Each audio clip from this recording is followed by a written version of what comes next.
بسم اللہ الرحمن الرحیم۔ بغیر گوشت والے چہرے۔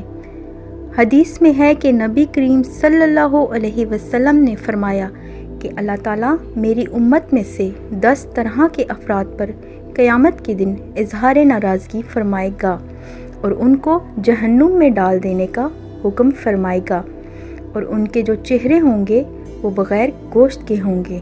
عرض کیا گیا، یا رسول اللہ صلی اللہ علیہ وسلم، وہ کون سے 10 لوگ ہوں گے؟ تو آپ صلی اللہ علیہ وسلم نے فرمایا، نمبر 1 بوڑھا زانی، نمبر 2 گمراہ پیشوا، نمبر 3 شراب کا عادی، نمبر 4 والدین کا نافرمان، نمبر 5 چغل خور، نمبر 6 جھوٹا گواہ، نمبر 7 زکوٰۃ نہ ادا کرنے والا، نمبر 8 سود خور، نمبر 9 ظالم، اور نمبر 10 نمازوں کو چھوڑ دینے والا۔